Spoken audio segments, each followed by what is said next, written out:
Alright, I'm going to try to do this film with my iPad. Trying to do it indoors with my GoPro, trying to get the GoPro to focus in on the screen. It just isn't working. So anyways, you can see the basic configuration I've got here. I'm hunting in Ferris coin with the combined tone profile.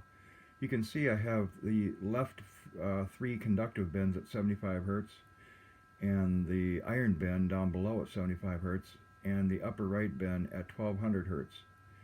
In this example here, I have the upper right bin set from 32 to 50 conductive and from 0 to 27.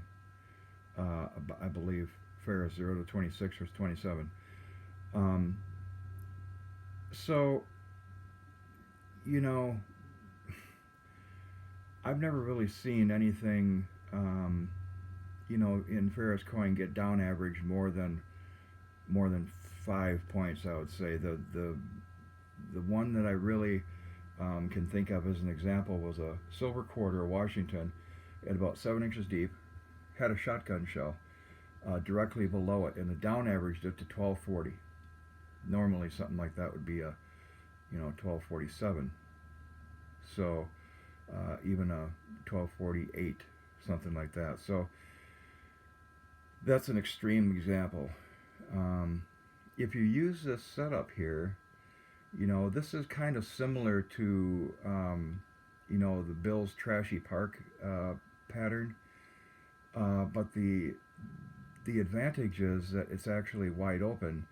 That one way on the left, the conductive bin way on the left, is not discriminated. That's just highlighted to which bin that would be the first bin you work with if you're gonna change the tone or change the size. But this is a wide open screen. You're going to hear everything in the ground. So the advantage is Bill's Trashy Park, for like the Explorer or for the E-Track, you have to have a lot of discrimination applied. This applies no discrimination. And so you're not getting,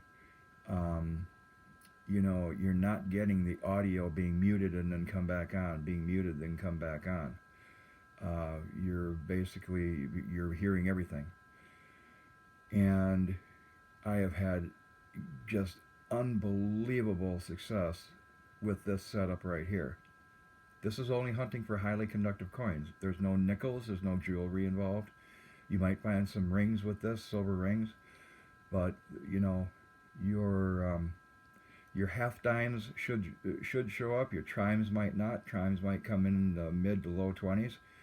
In this particular case, I'm not looking for that, because when you start lowering it that far, then you start expanding it and you start digging a lot more junk.